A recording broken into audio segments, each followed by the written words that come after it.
Malam ini kita akan membahas sesuatu yang bisa jadi dari rentet. Semuanya penting-penting, akan tapi buah daripada carut marutnya keadaan dunia ini biasa dihembuskan di tengah kehidupan kita. Kebencian, permusuhan, fitnah, dan seterusnya. Maka yang namanya permusuhan itu begitu mudah disulut hari ini. Begitu gampang orang bermusuhan. Sehingga mentalnya sudah mental benci, mental bermusuhan. Sehingga kalau ada orang nonton, mohon maaf, YouTube-nya seseorang, biarpun itu baik, tetap saja dia pengen komentar yang jelek. Dia tidak melihat sesuatu kecuali pasti pengen mencari sisi jeleknya. Maunya begitu. Bukan, apalagi orang yang tampak jelek di matanya. Yang sebetulnya, tapi yang tampak jelek secara sesungguhnya, yang baik pun dicari-cari kejelekannya. Ada apa dengan itu semuanya? Sehingga muncul kadang-kadang terus cacian, oloan, dan seterusnya. Bahkan ini kadang dihembuskan dalam bentuk seolah masalah ilmiah, seolah masalah seruan kebaikan, dan seterusnya. Padahal bersumber dari kekotoran di dalam hatinya. Malam ini akan kita bahas. Dan kita sudah dibiasakan hari ini dengan permusuhan, saling dendam, dan seterusnya. Macam-macam permusuhan hari ini. Media-media ikut campur dalam hal ini. Begitu mudahnya kita mendengar informasi, kemudian kita dengar, kemudian kita sudah tidak percaya dengan seseorang atau membenci seseorang. Itu namanya al-baghdha, benci, asyakhna, permusuhan, kebencian, dendam yang ada di dalam hati. Maka malam ini kita akan menyadarkan diri kita yang sudah lama kita ini pingsan atau kita ini lupa lalai bahwasanya itu adalah penyakit yang membahayakan. Al-baghdha alias benci, as-sakhna, kebencian, permusuhan di antara sesama. Dan kalau sudah kebencian ini ada pada seseorang, itu bukan objeknya yang ciri, bukan orang yang dibenci dari dalam ini. Sehingga yang dibenci bisa siapa saja, bisa istrinya, di rumahnya, anaknya, orang tuanya, dan seterusnya. Bahkan tiba-tiba nanti mulai kepada orang-orang yang seharusnya tidak dibenci, orang-orang mulia, para kekasih Allah, dan seterusnya, karena dari kekotoran di dalam hati. Hanya kami ingatkan bahwa orang yang punya penyakit ini susah menyadarinya. Susah menyadarinya. Bahkan selalu, karena itu termasuk kekotoran diri. Dan mohon maaf, ini sengaja kami kasih mukaddimah supaya tidak berhujah setelah ini. Kekotoran diri itu, kalau sudah ada padaku itu, kekotoran diri itu menurut diri sendiri itu kadang-kadang bukan sebuah kekotoran. Orang itu susah merasa jijik dengan kotorannya sendiri. Karena ada akunya, ada egonya, ada penyakit sombongnya kemarin, ada ini. Sehingga gambarannya sederhana gini loh, kotoran. Aku, ego. Kalau misalnya Buya lagi duduk begini, tiba-tiba di kursi ini ada ingus. Ingusnya seseorang. Tahu ingus warnanya apa gitu, terserah biru ke hijau. Ingus. Langsung kita hapus. Kita cuci tangan kita. Pasti kita marah. Siapa ini buang ingus di sini? Tidak punya adab, tidak punya tata krama. Jijik. Tapi suatu ketika di saat orang terkena demam dan flu, lihat begitu gampangnya ingusnya. Di bajunya sendiri, dibiarkan di tangannya. Kenapa? Ada akunya, ada egonya. Kekotoran dohir dan batin itu kadang tertutup oleh aku, sehingga susah menyadari. Makanya kalau sudah ada benci, kebencian, permusuhan, kadang susah. Karena dia ketutup dengan kebencian yang dalam, dia terlalu mencari hujah pembenar untuk dirinya sendiri. Makanya kita harus kasih rambu-rambu ini. Hati-hati. Kadang orang punya kebencian banyak, padahal itu adalah penyakit. Dia menganggap itu bukan sebuah penyakit. Bahkan dia berhujah, ini amar ma'ruf nahi mungkar, ini macam-macam. Padahal kebencian di dalam hatinya. Dan ini ada hubungannya dengan kesombongan kemarin, dengki. Dengki diatakan amar ma'ruf nahi mungkar. Sombong, amar ma'ruf nahi mungkar. Ini katanya apa? Ingin menjelaskan kebaikan. Bukan seperti itu. Permasalahan ini kekotoran di dalam hati. Dan kita tidak perlu nengok siapa yang punya penyakit hati. Itu juga kelemahan lagi. Kalau kita hanya bisa melihat kekotoran pada orang, kita tidak akan bisa melihat kekurangan kita. Ini nasihat bukan untuk Anda, buat untuk dia. Untuk aku yang berbicara juga. Aku, bukan untuk orang lain. Pastikan. Kita ingin belajar aku, nggak usah kebayang di mata kita, oh istriku seperti itu, suamiku seperti itu, ponakanku seperti itu, enggak, sepupuku, enggak, aku yang akan belajar. Sabda baginda Nabi SAW, dabba alaikum da'ul umami qablakum. Diingatkan, awas, akan merayap kepada kalian penyakit yang menjadikan sebab permusuhan umat terdahulu. Tidak tahu umat terdahulu disebutkan tentu hancur-hancuran pada zaman dulu sebelum Nabi Muhammad tentunya. Al-hasatu wal baghdha, ada kedengkian, dan kemudian lagi ada al-baghdha, benci yang mengakar kuat di dalam hati. Al-baghdha, kebencian, permusuhan. Wayal haliqatu, itu adalah pemangkas. Wala aqulu tahliku sya'ra, aku tidak mengatakan bahasanya itu memangkas rambut, bukan, walakin tahlikuddin, tapi memangkas agama. Jika orang di dalamnya sudah ada baghdha, kebencian, maka lihat, memangkas agama, biarpun dia punya agama seperti nggak punya agama, katanya alim kayak nggak alim, sehingga tasarufatnya, perilakunya itu unik, kok bisa? Jadi ada hubungannya dengan penyakit sebelumnya. Kita sebutkan kemarin contoh-contoh di kalangan ustadz yang dengki, di kalangan orang yang sombong. Selalu kita mulai dari kalangan yang paling jadi suri teladan. Harus begitu dong, koreksi kepada diri sendiri.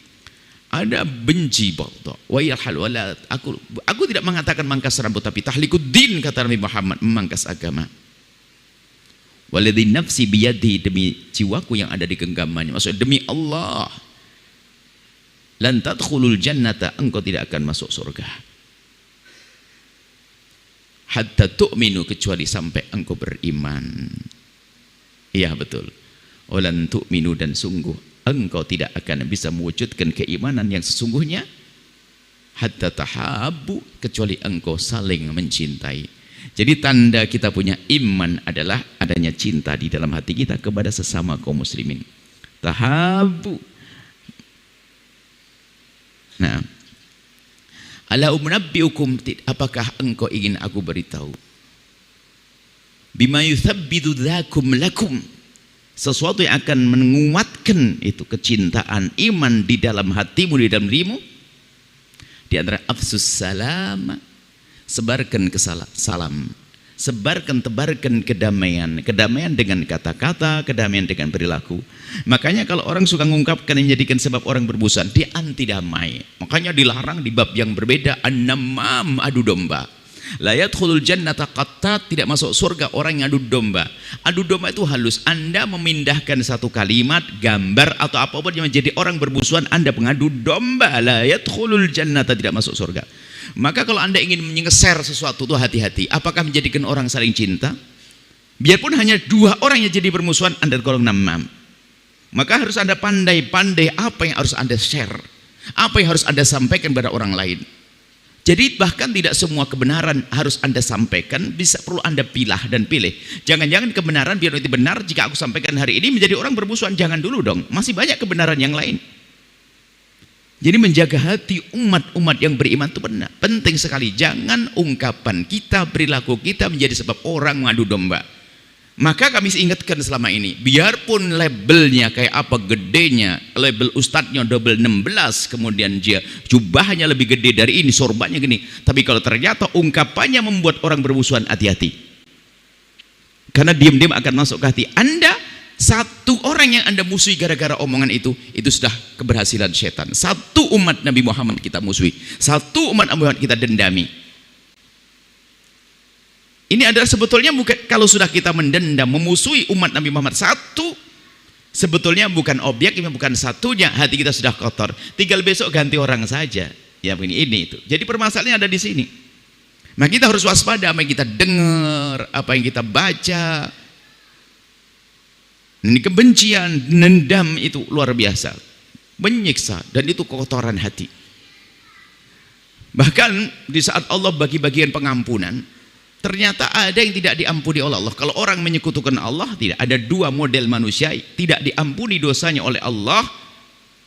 Di saat Allah membagi-bagikan pengampunan, innallaha yattali'u ala jami'i khalqi fayaghfiru jami'a dzunubi, jami'a khalqi, Allah akan suatu ketika Allah akan nampakkan kekasih sayangnya dan pengampunannya kepada semua makhluknya, dan semua makhluknya akan diampuni kecuali dua, lil musyrikin, kecuali orang yang menyekutukan Allah, itu jelas dia tidak beriman. Yang kedua, orang beriman musyahin, yang punya kebencian, permusuhan dengan saudara. Di saat Allah membagikan pengampunan tidak mendapatkan pengampunan. Ada kebencian, ada dendam dengan sesama, seperti penyakit kotoran hati.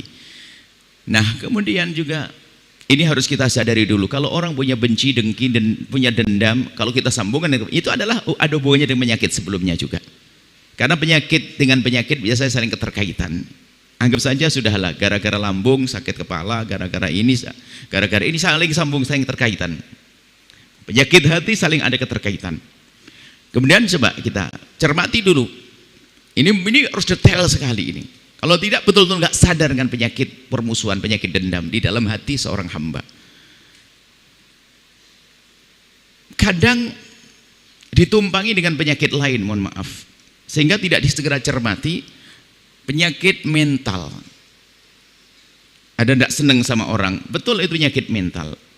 Tapi nyambung juga dengan penyakit hati. Sehingga setan pun juga masuk melalui ini. Alasannya, kamu itu bukan sakit hati, tapi karena mentalmu nggak benar. Kalau memang mental nggak benar, benahi dong mentalmu. Mental yang rusak itu kan mental yang sakit, masalah psikologi. Mental yang sakit sama dengan muka korengan. Ya kalau memang orang merasa itu korengan, ya berobat dong. Sehingga lihat orang yang punya mental yang tidak baik, tiba-tiba sama orang nggak senang, benci sama orang, ini, maka dia termasuk orang terjerumus kalau tidak mau berusaha berobat. Merobati mentalnya dulu. Makanya jangan biasa menyerah dengan memang saya kena mental. Iya, kalau kena mental seperti mukaku kena koreng. Kalau kena koreng bagaimana? Berobat dong. Datang kepada ahlinya dong. Ya bisa menerapi dan seterusnya, mengajari bagaimana dia untuk meredakan emosinya yang tidak beraturan dan seterusnya. Yang menjadi masalah, ada orang punya permasalahan mental tidak pernah mau berobat, tidak berusaha datang kepada ahlinya untuk menyelesaikan permasalahan mental ini, sehingga seolah-olah tidak ada hubungannya dengan penyakit hatinya. Ada, sebab penyakit hati itu macam-macam. Bisa saja mental yang nggak stabil, tidak pernah coba ditata, emosinya yang tidak stabil, tidak pernah coba ditata, sehingga menjadikan sebab dia punya kebencian. Jadi macam-macam sebabnya. Yang jelas kita akan bahas kebencian. Mungkin kebencian muncul, saya berkumpul dengan orang yang memusuhi saya, itu juga sebab. Gara-gara saya dimusuhi, maka saya punya sifat marahan, dendaman. Ya, itu sebab. Sebabnya kita berkumpul dengan orang-orang yang memusuhi kita, lalu kita membalas dengan dendam. Sebab semuanya. Yang jelas hasilnya adalah ternyata hati kita jadi kotor. Tidak suka dengan saudara, tidak suka dengan adik, tidak suka dengan ini. Mukanya kusut. Itu kekotoran hati. Jangan mengatakan ini permasalahan mental. Oh enggak serta-merta, bukan murni karena mentalnya. Bisa diredam tentunya dengan oleh ahlinya nanti. Baik, kita langsung masalah penyakit hati. Di dalam hati jangan sampai ada dendam, benci. Kita bisa membayangkan begitu capeknya hidup orang yang punya dendam di dalam hatinya, hidupnya capek. Lihat tetangganya bangun rumah karena dia sudah punya dendam, nggak terima dia. Ngelihat anaknya berhasil, nggak suka. Lihat anak kecilnya lewat depan rumahnya, biasanya dia sayang sama anak kecil, gara-gara tahu anaknya dia sudah Masya Allah. Dan bahaya sekali penyakit ini, sehingga nanti muncul tadi dengki, rela hancurnya orang itu. Bahkan tertulis mungkin semoga kapan mati dia dan seterusnya. Naudzubillah, busuk. Makanya ini dikatakan oleh baginda Nabi pemangkas agama. Dan ini bisa terjadi pada orang alim sekalipun, ahli ibadah sekalipun. Sebab ibadah kan urusan gerakan jasad. Alim urusan otaknya diisi dengan ilmu, tapi hatinya kalau tidak benahi tetap saja rusak. Akan tapi begitu sebaliknya, mungkin dia bukan orang alim, ibadahnya mah pas-pasan, sholat 5 waktu tok, puasa Ramadan saja, sunnahnya mah hampir tidak pernah ada, tapi hatinya bersih, tidak ada dengki segera dipangkas, benci dipangkas, di ahli surga. Adapun masalah kesunahan kan pangkat tinggi, akan tapi kekotoran hati itu mengerikan sekali. Kotornya hati, ayo dendam, benci kita pangkas malam hari ini. Dan jangan tengok orang lain, jangan tengok bencinya seseorang, akan tapi bencimu kepada siapa, sebabnya apa. Lalu jangan Anda menyerah dengan sebab, habis dia bikin kesel banget loh, nah, Bu, itu kan sebab. Kalau Anda kebal hebat, orang bikin kesel kayak apa, Anda tersenyum, kan saya dapat pahala. Jadi betul-betul kita perlu cerdas pikiran, cerdas hati dalam memahami permasalahan ini. Pikiran kita harus cerdas. Ada orang musuh kita, mencaci kita, mengolok kita dengan kebenciannya, menfitnah kita, mengolok kita dengan kebencian, mencaci. Kata Imam Ghazali, ngajak pikir cerdas. Dia mengejekmu, mengolokmu kan? Iya ya Imam, kamu pikir saja, benar enggak yang diomongkan ada pada kamu? Cari. Nggak ada Imam Ghazali. Kalau memang omongan dia yang menjelekkan kamu nggak ada pada kamu, kamu tinggal bilang, ah dia nggak tahu saya, tenang aja, kan aman. Oh dia nggak tahu kok. Dia bilang saya jelek begini, ternyata saya tidak seperti yang diomongkan dia. Aku tidak seperti omongannya dia. Tidak, alhamdulillah aku tidak seperti dia. Enak kan? Enak. Kalau ternyata di dalam dirimu ada kejelekan seperti yang diomongkan dia, ya tidak ngomong, benar juga, ngapain juga saya marah. Benar juga ini omongin, tinggal berubah saja. Maka nggak perlu kita wah, enggak. Makanya ini kan kecerdasan pikir kita. Baru setelah itu kecerdasan hati. Nah, kecerdasan hati malam ini kita hadirkan cerdas hati. Setelah itu kita hidup afsus salam. Apa sih menebarkan salam? Bukan sekedar assalamualaikum. Assalamualaikum cemberut, enggak. Afsus salam, secara lafaz kita membiasakan assalamualaikum, tapi secara makna kita menyebarkan perdamaian. Tentunya menyebarkan perdamaian, ya jangan ngomongin kejelekan orang, jangan nyari-nyari kejelekan orang. Kemudian apa? Kita pun juga harus tahu semua manusia bisa salah dengan kita. Bagaimana? Agar tidak menjadi permusuhan, saya siapkan segudang maaf untuk dia. Beres, afsus salam. Sehingga sebelum orang bersalah sudah kita siapkan maaf sebesar-besarnya. Urusan pribadi ya ini, bukan urusan dengan Allah, mohon maaf. Ini yang namanya baghdha syahna, ini adalah urusan pribadi antara kita dengan manusia. Kalau urusan dengan Allah mah beda. Orang melanggar kehormatan syariat, boleh, harus kita marah. Tapi urusan pribadi ini, jangan sampai salah sehingga nanti agama dinodai. Tenang-tenang saja. Oh, enggak, kita marah bukan karena membela diri, membela syariat. Tapi yang kita bahas hari ini adalah cuman kita dicaci, kita diolok, difitnah. Makanya kami juga berharap kepada para tokoh ustadz itu jangan gampang reaksi juga, dikritik langsung marah dan sebagainya. Sebetulnya kan yang dihembuskan bisa saja itu bisikan dari setan untuk memicu amarah. Jadi kalau misalnya setan kan cerdas, kalau setan bikin marah Anda ini nggak bisa langsung membisikkan amarah ke Anda, nggak bisa bikin orang lain itu mengganggu Anda. Akhirnya gara-gara orang itu Anda marah. Nggak langsung setan itu kalau jurumuskannya. Setan bisikkan kepada seorang ayah, seorang anak langsung jadi pemarah, nggak bisa. Tapi dicoba melalui anaknya bikin kesel, orang tuanya bikin kesel, lalu jadi marah. Yang jelas setan tujuannya adalah menjerumuskan. Baik. Kemudian masalah baghdha, kebencian ini masya Allah menyiksa. Anda bayangin dulu ini menyiksa sekali. Di mana-mana tidak enak. Hadir pengajian pun nggak nyaman. Padahal dia katanya rajin ngaji, ustadz yang akan menyampaikan ceramah, ustadz yang sangat dicintainya, masya Allah. Dia duduk di tempat yang paling depan. Nah, ternyata waktu baru duduk dengar ceramah ustadz ya 5 menit, sadar yang ada di kanannya orang yang dibencinya. Sudah nggak khusyuk. Padahal dia bukan nusuk dengan pisaunya. Ngelihat mukanya sudah nggak enak, ngapain juga datang ke sini, masya Allah. Belum lagi nanti menjadikan suasana tidak indah di rumah tangga, dalam kebersamaan tidak enak.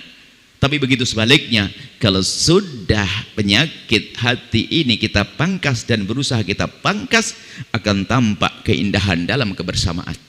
Yang ada adalah cinta. Dan kalau orang hidup dengan cinta, itu sudah berasa di surga sebelum masuk surga. Ketemu ini senang, hiburannya banyak dengan cinta. Nggak pakai modal, yang modal orang lain kita senang. Bayangkan yang beli mobil tetangga, kita ikut senang. Yang bangun rumah tetangga ikut senang. Yang sukses tetangga ikut senang. Tapi kebaliknya si dungu, si bodoh, yang hatinya dikuasai dengan kebencian, lihat tetangganya beli mobil dia sakit hati, tetangganya bangun rumah sakit hati. Kok bodoh banget orang ini, sementara karunia Allah begitu agungnya. Setelah rumahnya tetangga sebelah kanan rumah, kiri rumah juga bangun rumah lagi, kan depan rumah bangun rumah lagi. Alangkah bodohnya orang ini dikuasai dengan kebencian sehingga sakitnya banyak. Kita perlu cerdas dulu dalam hal ini supaya nanti kita berobatnya serius. Makanya kalau pengen berobat itu ya tanya dulu penyakitnya bahaya atau tidak. Kalau penyakit biasa saja jerawat nanti juga kering, males berobat. Tapi bilang kanker bisa mati dalam seminggu, pergi dokter langsung nih. Kita harus paham ini penyakit bahaya sekali, al-baghdha, kebencian. Kemudian bagaimana? Setelah ini adalah begitu kotornya hati, dengki. Dan sebutkan Nabi dalam hadis Nabi menyebutkan seorang mukmin itu la tabaghadu. Awas ya, jangan biasa saling bermusuh, saling benci. Wala tahasadu, jangan saling hasud. Wala tadabaru, jangan membiasakan saling bermuka masam. Maksudnya tadabaru itu saling punggung-punggungan, maksudnya enggak tegur sapa, enggak ada keindahan. Itu satu hadis itu sebetulnya bahasa keindahan semuanya.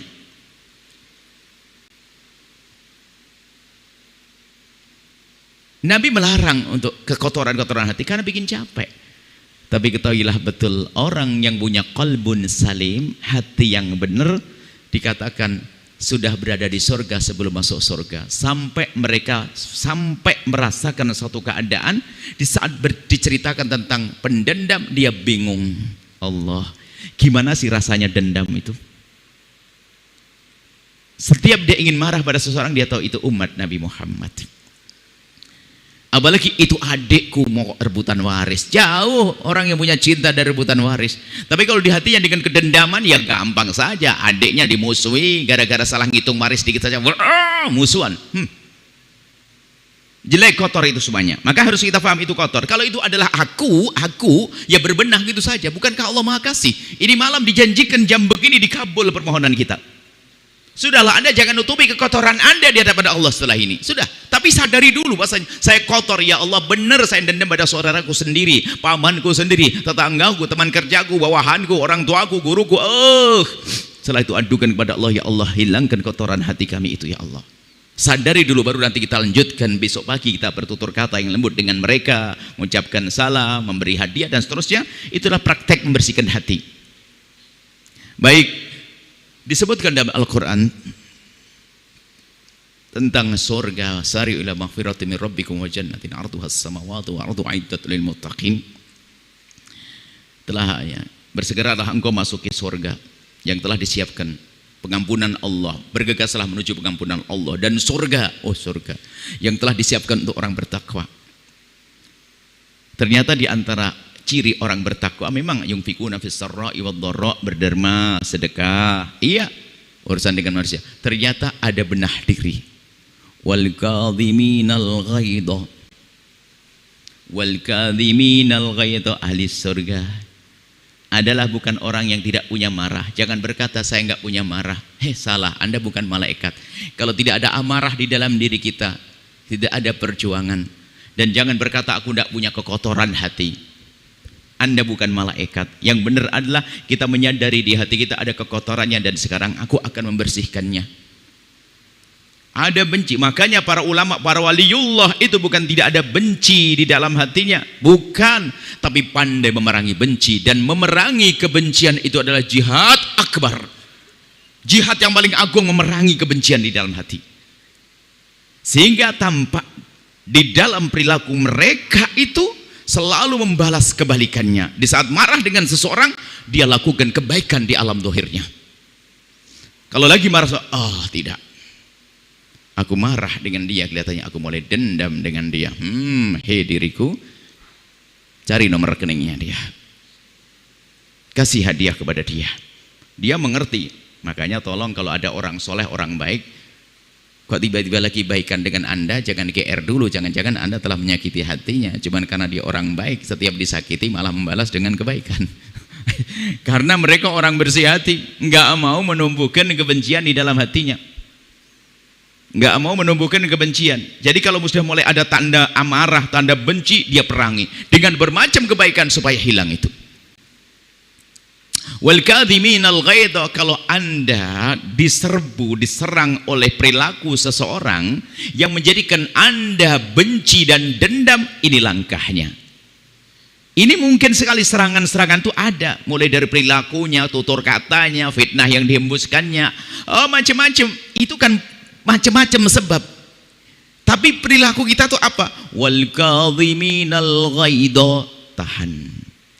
Tahan amarahmu, maka jangan gampang meledak-ledak emosimu. Tahan dulu.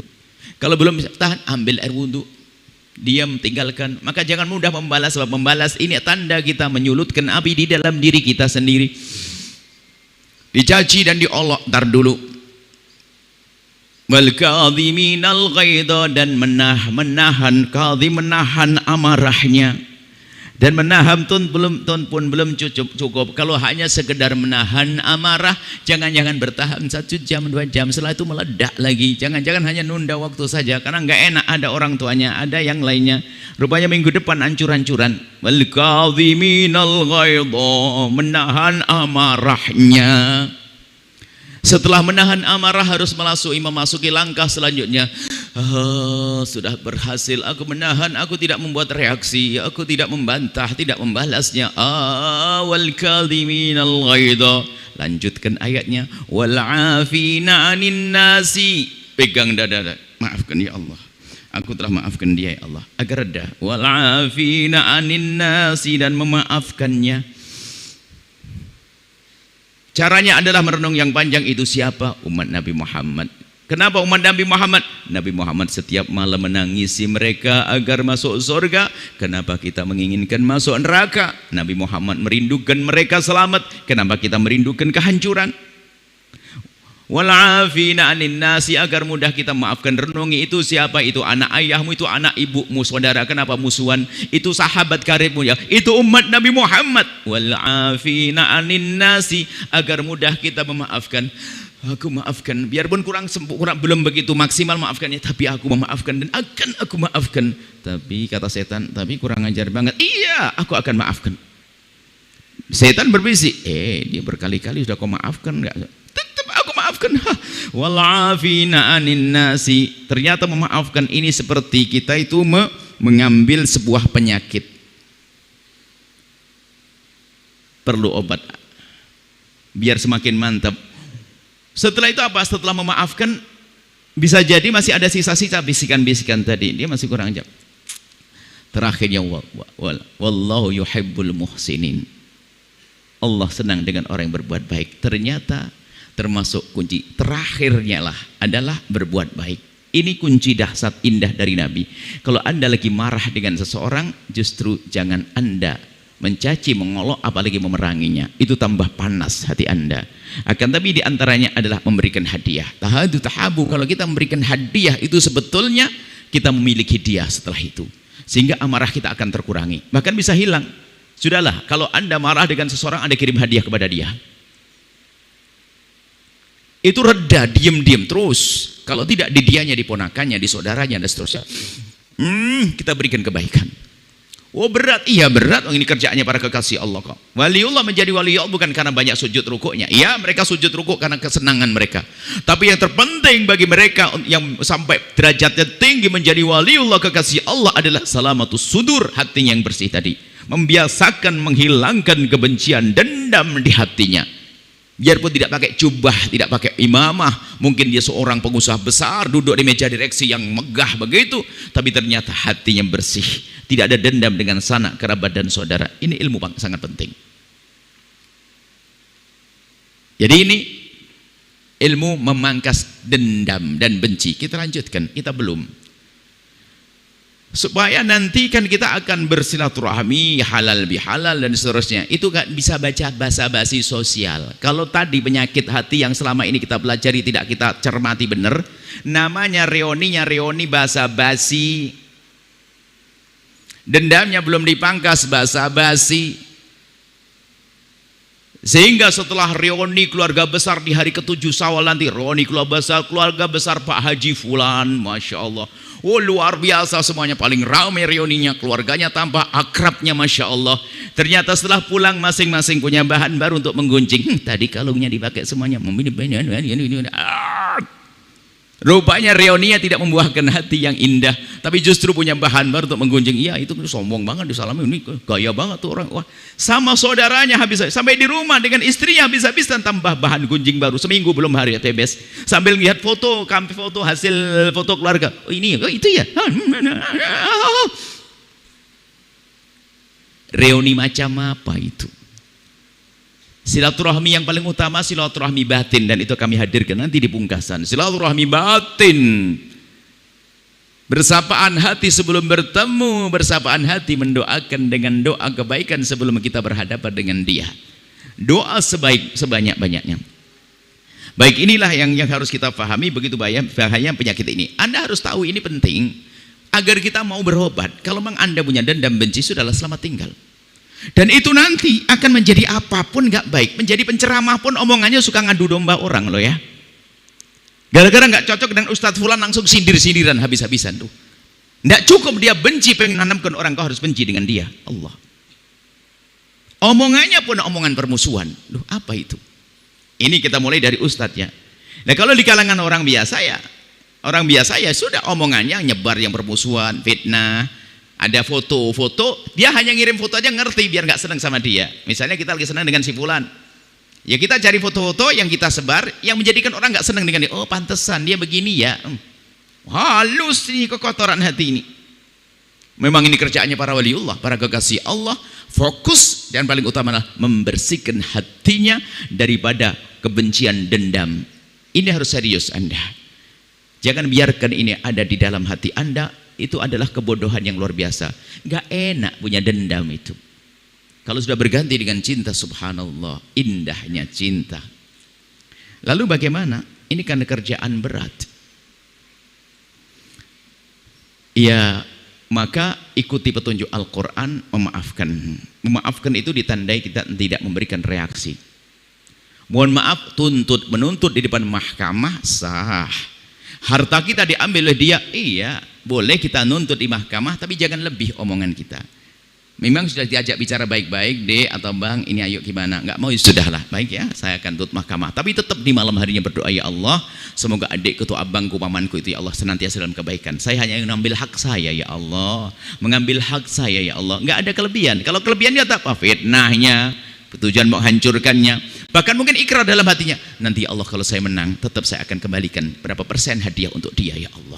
Itu milik saya ya Allah. Itu hak saya. Sah ngajukan ke mahkamah, tapi tidak dengan benci dan dendam. Tetap panjatan doa di tengah malam. Baginda Nabi ingin berperang, menghadapi lawan adalah berharap semoga Allah memberikan hidayah kepada mereka. Allah mahdi qaumi fa innahum la ya'lamun. Masih doa, ya Allah berikan hidayah kepada mereka. Mereka jahat kepada kami ya Allah karena mereka belum tahu. Lo begitu.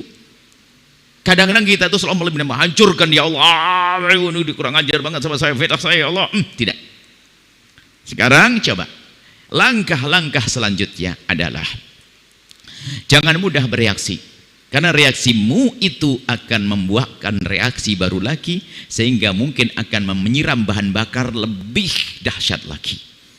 Kemarin dia akan bikin diri kita marah hanya dengan satu kalimat yang diungkapkan. Kok kita reaksi, muncul 5 kalimat baru lagi dan lebih serem lagi. Apa yang terjadi? Semakin parah hati kita. Maka kadhiminal ghaidha, coba kita diam.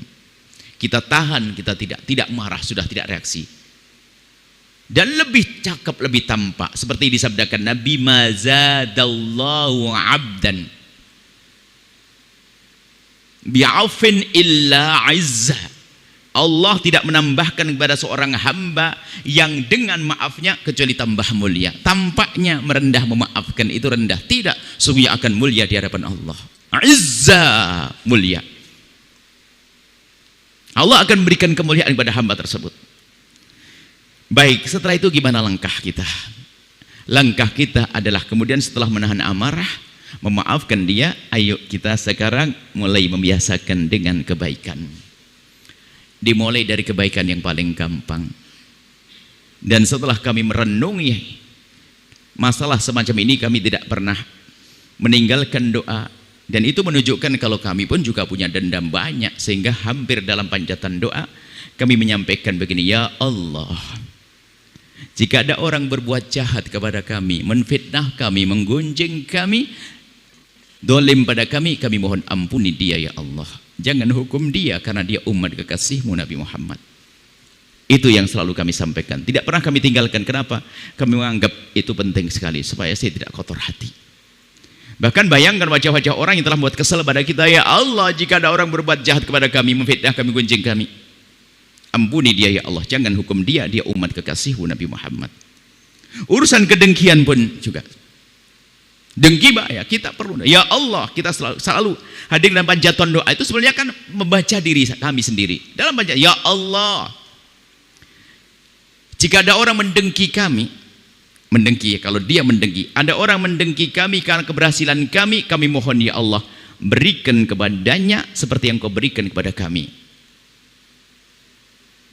dan hilangkan dengki di hatinya. Kenapa kok kita berdoa berikan kepadanya? Kenapa? Khawatir kita tuh dendam juga sama orang yang ngedengki sama kita. Jangan-jangan kita marah dengan ngedengki sama dia. Sebab orang kalau dengki sama kita perilakunya macam-macam. Dia menfitnah dan sebagainya karena dengkinya. Maka kita, ya Allah, jika ada orang dengki kepada kami, berikan kepadanya seperti yang kau berikan kepada kami dan hilangkan dengki di hatinya. Kemudian dengki di hati kita, coba. Ini begitu pentingnya. Ya Allah, kalau kami mendengki kepada seseorang karena keberhasilannya, tambahkan keberhasilannya dan hilangkan dengki di hati kami. Waktu itu kami ingin memohon, ya Allah berikan kepadaku seperti yang kau berikan kepada dia. Saya tunda ngomong ini, jangan-jangan saya minta kayak dia tuh masih dengki juga. Sehingga ya Allah, jika ada orang aku mendengki pada seorang karena keberhasilannya, tambahkan kesuksesannya dan hilangkan dengki di hatinya.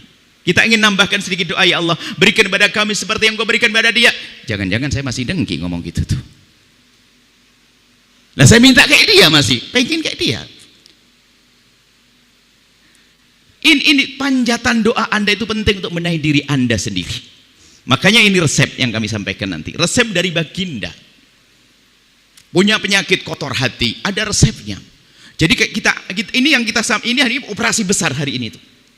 Jadi kalau kita lagi mendendam sama seseorang, resep paling dahsyat adalah kebaikan yang kita berikan kepada orang tersebut, dimulai dengan panjatan doa. Kemudian setelah itu muhsinin ihsan, apa yang bisa Anda berikan dari kebaikan? Berikan hadiah, transfer duit, berbuat baik pada anak-anaknya dan seterusnya. Mungkin ada orang berkata karena memang sudah akut penyakit dendamnya ini, berat banget, gak bisa ya. Ya, doakan, ngapain doain dia, mending doa untuk diri sendiri kalau sama-sama dikabul. Wah ini masih ngapain doain dia, berat. Loh memang ini namanya operasi besar. Itu kan hanya teori saja, prakteknya belum kita. Prakteknya kalau kita operasi besar harus kita tahu obat biusnya, kan begitu ya. Nah obat biusnya baru akan kita sampaikan sekarang ini. Obat biusnya adalah dari baginda Nabi. Tolong Anda tidak usah bingung hari ini, saya doakan orang, nggak gampang. Kalau ada orang bisa doain orang kurang ajar sama Anda, bisa, bohong dia. Berarti sudah bekasih Allah. Nggak gampang, kecuali sudah kita tahu obat biusnya. Sekarang kita kasih tahu obat bius, sehingga setelah ini Anda tidak akan kesusahan mendoakan si dia yang kurang ajar, mantan suami yang zalim, mantan istri yang mantan ini atau teman yang kurang ajar. Sebab dendamnya suami ke mantan istrinya juga panjang, seanaknya diajak bermusuhan jadi ahli neraka. Dendamnya seorang istri pada mantan suami juga bahaya kok. Wow, serem banget, seanaknya diajak musuhan sama bapaknya. Belum lagi dengan saudara berebut waris kemarin tuh yang kita sampaikan. Itu semua karena kekotoran. Sudah, sekarang selamat tinggal dengan kedengkian, selamat tinggal dengan kesombongan, selamat tinggal dengan dendam malam ini. Ada resep dari baginda. Setelah ini Anda akan merasakan ternyata mudah. Ada satu hadis dari baginda Nabi SAW. Semua kita itu pengen dikabul hajat kita. Ada satu hadis berbunyi begini dari Abi Darda radhiyallahu ta'ala anhu. Imam Muslim meriwayatkan dari Abi Darda. Ani Nabi, dari baginda Nabi Muhammad SAW. Ma min abdin muslimin yad'u li akhihil muslimi Allah dhahril ghaibi illa waqalal malaku walaka bimithlin. Tidak ada seorang yang beriman, kita ini beriman semua, seorang muslim, kita ini muslim semua, mendoakan saudaranya ala dhahril ghaib. Itu dhahril ghaib itu adalah yang tidak ada di hadapannya. Ini ditafsiri tidak ada di hadapannya, memang secara fisik nggak ada di hadapan, atau lagi bermusuhan, lagi nggak cocok dengan dia.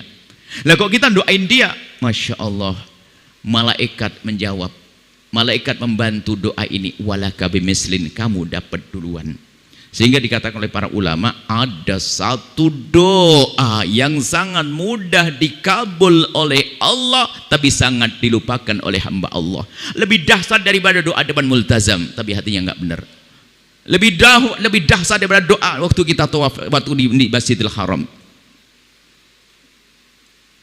Bahkan lebih dahsyat daripada di saat dia menemukan Lailatul Qadar sekalipun. Kenapa? Ini urusan dalam dirinya, yaitu doa kepada orang yang dia tidak di hadapan kita atau lagi bermusuhan dengan kita. Dengan doa kebaikan, malaikat menjawab, kamu dapat duluan. Nah ini, kalau Anda mungkin begini sederhananya, Anda akan punya hajat banyak, anak Anda pengen benar, pengen baik, punya anak badung dan begini, anakku susah dididik, cari orang yang paling kurang ajar kepada Anda, doain, ya Allah itu orang kurang ajar banget sama saya, ya Allah semoga anaknya anak soleh, anaknya jadi orang baik, bisa membahagiakan orang tuanya, ya Allah. Terus hantam dengan begitu, malaikat menjawab, anakmu dulu yang benar nanti. Ini adalah kami anggap sebagai obat bius, biar kita mudah mendoakan. Doakan orang kok susah banget, padahal cara pengkabulan doa yang paling dasar dengan cara semacam ini, mendoakan orang lain, sehingga menjadi budaya, bukan mengutuk. Rugi kita mengutuk seseorang. Kalau kita mengutuk seorang, kalau beneran terjadi umat Nabi Muhammad masuk neraka, rugi dong. Kalau misalnya ada raja jahat di sebuah tempat, atau raja preman misalnya yang membuat keonaran di mana-mana, kemudian kami dikasih satu doa yang dikabul, suruh milih, matikan dia atau dia tobat. Kami milih, ya Allah jadikan dia tobat. Kalau dia mati, bawahannya masih jahat. Kalau dia tobat, bawahannya akan dibawa kepada kebaikan. Loh, kenapa kok kita selalu menghendaki kehancuran pada orang? Kekotoran hati kita. Ayo. Makanya yuk kita biasa doain kebaikan saja deh. Sudahlah, pokoknya kurang ajar banget. Kesempatan nih biar doa saya dikabul ya Allah. Mungkin suatu ketika Anda, karena sudah Anda Masya Allah hati benar, bingung sama istri. Mah, siapa yang ganggu kita tahun ini? Kok nggak ada yang ganggu ya? Untuk apa? Biar doa kita dikabul. Anda cari orang yang kurang ajar kepada Anda, malam gempur, ya Allah itu kurang ajar sama saya, Allah ampuni, lapangkan rezekinya. Terus biasakan dengan doa kebaikan ini, sehari, 2 hari, sebulan, setahun, jadi kebiasaan Anda, akan menjadi watak dalam diri Anda pemaaf, terbersihkan dari penyakit ini. Ini harus kita mulai, ini namanya obat bius. Maka jangan ragu mendoakan orang bermasalah dan baca wajah mereka. Maka termasuk prakteknya nanti di munajat ada, tapi setelah itu pulang ke rumah masing-masing, catat orang-orang kurang ajar tuh yang mengganggu Anda, catat namanya, tapi judulnya yang bagus, orang-orang baik yang harus aku doakan. Kemudian Anda doakan dengan serius. Kalau ternyata dalam mendoakan Anda masih berat, ya ini pekerjaan para kekasih Allah. Di awal-awal mungkin Anda berat, ya Allah, mungkin muka Anda masih muka seram, tapi nanti semakin hari semakin lentur wajah Anda, sehingga bisa menjadi senyum di saat mendoakan dia. Terus Anda doakan. Kemudian setelah doa, jika ada kesempatan tahabu, Anda bisa menukar hadiah kepada mereka, berganti dengan cinta. Ini yang harus kita coba, kita hadirkan. Jangan membiarkan permusuhan, percuma Anda rugi. Permusuhan yang hadir akan menjadikan sebab ketidaknyamanan hidup kita. Ini jadi mendoakan, kemudian memberikan kebaikan. Dan kita semuanya sudah harus berani mengarah kepada ini. Selamat tinggal dengan caci maki, selamat tinggal dengan kutukan. Nggak perlu ngutuk-ngutuk. Kita mengganti dengan doa kebaikan, sehingga biasakan lesan kita lesan yang baik.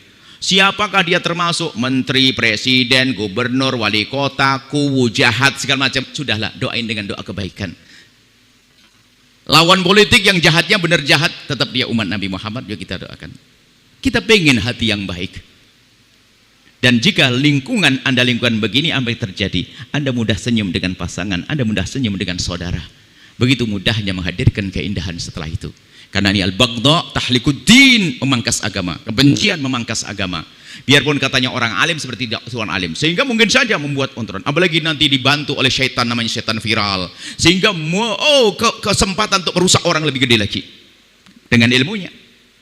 Sudah, maka malam ini kita harus sukses. Catat orang-orang yang bermasalah dengan kita, kita doakan dengan doa kebaikan dan seterusnya. Kita beri hadiah kepadanya. Dan kita sadari itu umat Nabi Muhammad, apalagi itu saudara. Kemudian kalau Anda ternyata masih belum bisa, Anda paksakan lagi. Anda paksakan lagi. Ada orang yang tidak mau berobat dari benci, dengki, dendam, adalah Abu Jahal. Makanya kalau penyakit yang kita sebutkan kemarin sampai hari ini tidak sengaja kita pangkas, biarpun katanya kita duduk dengan waliullah, nggak ada faedahnya buat kita. Bahkan jangankan wali, duduk dengan nabi, dengan kekotoran hatinya, maka akan menjadi Abdullah bin Ubay misalnya munafikin, masuk Islam kayaknya tapi munafik, membuat kerusakan di sana sini. Atau Abu Jahal itu lo percaya Nabi Muhammad hebat, Nabi Muhammad cerdas, Al-Quran itu bukan dari omongannya, percaya Abu Jahal, cuman lihat kekotoran di hatinya, dia nggak bisa nerima. Ngerti Ustadz itu omongannya bener, Ustadz itu hebat, Ustadz itu Masya Allah, cuman ada dendam di hati, nggak bisa nerima. Lihat begitu bahayanya penyakit ini. Insya Allah ya, sudahlah. Kemudian tidak usah nengok orang lain, kita perlu nengok diri kita sendiri. Itu mendoakan, kemudian besok lakukan dengan kebaikan. Terus Anda gembur setiap saat. Dan tolong nanti waktu Lebaran, sebelum Anda kunjung kepada bibi yang bikin masalah, paman yang membuat kesalahan, kejengkel, atau adik yang Masya Allah juga, jangan datang dulu ke tempatnya kecuali malamnya sudah Anda gembur dengan panjatan doa. Ya Allah, aku akan ke rumah bibiku yang begini, ya Allah. Aku mohon ya Allah, berikan segala kebaikan. Jangan kau tampakkan tidak baiknya ya Allah. Aku ingin ke rumah bibiku, lapangkan rizkinya. Kita sebelum masuk ke rumah saudara kita panjatkan doa. Itu namanya silaturahmi batin sebelum silaturahmi zahir. Ini nanti kita bahas pada pembahasan terakhir. Sehingga apa yang terjadi hidup Anda indah. Itu yang kita rindukan. Tidak ada caci maki, tidak ada oloan, tidak ada dendam, yang ada hanya di surga. Seperti di surga, seperti dikatakan para kekasih Allah, dengan kebersihan hati ini, kita sudah merasa seperti di surga sebelum masuk surga.